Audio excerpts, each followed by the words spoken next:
Olá, você assiste a partir de agora a um panorama de produções das TVs do Legislativo Brasileiro. São reportagens especiais feitas no Congresso Nacional, nas Assembleias Estaduais e Câmaras Municipais. Começa agora o Parlamento Brasil.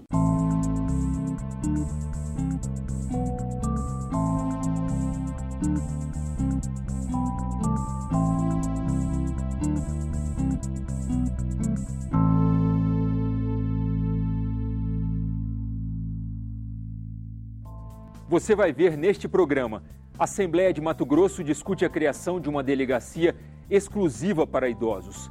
Em Minas Gerais, servidores do Legislativo se capacitam para atuar em situações de emergência. Direto do Congresso, Juventude Negra faz mesa redonda na Câmara.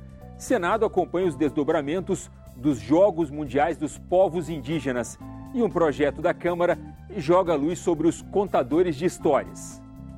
No quadro Vitrine, você vai conhecer a realidade dos imigrantes africanos no Ceará. E na Janela Cultural, vamos ver como o cinema abre os horizontes dos estudantes em Roraima.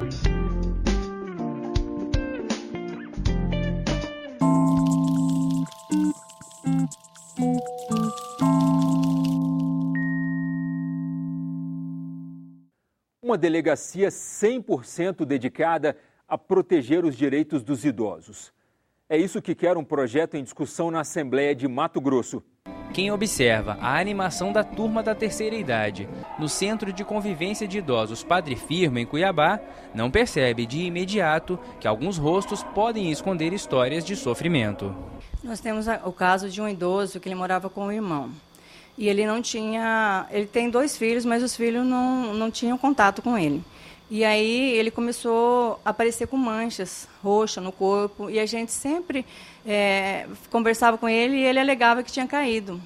E ele tinha medo do irmão, mais tarde a gente ficou sabendo que ele tinha medo do irmão expulsar ele de casa. Segundo dados do Disque 100, da Secretaria de Direitos Humanos da Presidência da República, entre 2011 e 2014 foram registradas quase 80 mil denúncias de violação de direitos humanos contra a pessoa idosa.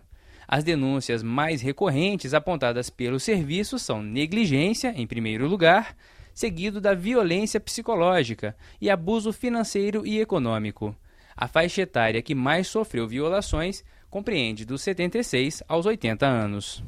Para garantir a prioridade e celeridade no atendimento aos idosos vítimas de abusos, o deputado estadual Eduardo Botelho, do PSB, indicou ao governo de Mato Grosso a criação da Delegacia do Idoso. Os idosos hoje são um vulnerável na sociedade. Ele é muito frágil, ele tem dificuldade de locomoção, tem dificuldade às vezes até de entendimento. E as pessoas, os bandidos, os marginais usam abusar de pessoas que são frágeis. E o idoso é um frágil. Então ele precisa também de uma proteção especial. O presidente da Comissão de Direitos dos Idosos da OAB Mato Grosso aponta ainda um dos principais problemas enfrentados atualmente pelos idosos no estado. Uma das questões que mais nós temos vistos é o consignado. Existe muito consignado realizado sem o consentimento da pessoa idosa. Então isso hoje é notório. Então qual é o encaminhamento que nós pregamos a ele? Que ele procure a delegacia da pessoa idosa e faça o boletim de ocorrência. A iniciativa, que segue em avaliação pelo Executivo Estadual, é avaliada de maneira positiva pelo representante da OAB e do Centro de Convivência de Idosos.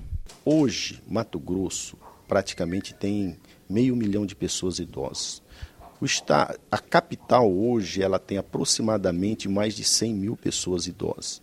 Então, você ter uma delegacia específica para receber esse cidadão idoso é salutar neste momento. É uma política social que visa atendê-lo de maneira digna, né, de acordo com os procedimentos que nós temos na nossa lei da pessoa idosa. Hoje nós mandamos a nossa demanda para a Delegacia da Mulher, que faz o atendimento para o idoso também. Nós temos que ver, a nossa luta, a gente tem feito várias conferências, e a nossa luta é ter uma delegacia própria para o idoso, porque ele merece ele tem esse direito de ter esse atendimento específico para ele. Na Assembleia de Minas Gerais, A segurança dos servidores passa pela capacitação. Em parceria com o Corpo de Bombeiros, a Assembleia está treinando brigadistas para lidar com situações de risco. Você sabe a diferença entre os extintores de água, de gás carbônico e de pó químico e em quais situações deve utilizá-los? Na aula prática do curso de brigadista, os bombeiros explicam tudo e os socorristas colocam em prática o que aprendem. Essa turma é formada por servidores da Assembleia que vão ser capacitados para agir em casos de emergência. O que foi mais interessante é, na verdade, preservar a vida de duas formas, com o salvamento em casos de acidentes, cortes, quedas e outros desses gêneros, traumas, e no caso de incêndio. Você tem que gostar, você tem que fazer, você tem que preservar o seu colega, tá trabalhando em equipe. No curso de treinamento, os brigadistas aprendem a lidar com situações de prevenção e combate ao incêndio, além de prestar os primeiros socorros até a chegada do serviço médico ou dos bombeiros. O sargento do Corpo de Bombeiros explica que, no ambiente de trabalho, prevenir é a melhor alternativa. Não adianta a gente preparar o brigadista para estar socorrendo alguém se antes ele não preocupar com a prevenção. Então, toda vez que a gente dá um treinamento de brigada na empresa, numa instituição, a gente quer que ele tenha a conscientização da prevenção, que é o primeiro aspecto que a gente evita qualquer tipo de acidente. O curso de socorrista desperta o olhar para detalhes que antes não eram percebidos. Não deixando nenhum aparelho eletroeletrônico ligado, né? As rotas de fuga, de abandono de prédio livres, né? Que as pessoas podem usar as escadas, os corredores, sem nenhum móvel, sem nenhum armário. E o aprendizado aqui pode ser aplicado no dia a dia em casa. É um curso interessante para levar para a vida, porque acrescenta a cada pessoa individualmente, não a Assembleia apenas, né? Numa situação, no sítio, em casa, você pode resguardar um parente, um familiar. É interessante, sim. A seguir, Câmara debate os desafios da juventude negra no Brasil. Senado acompanha os primeiros Jogos Mundiais dos Povos Indígenas. E um projeto da Câmara quer valorizar os contadores de histórias. Não saia daí. A gente volta em um minuto.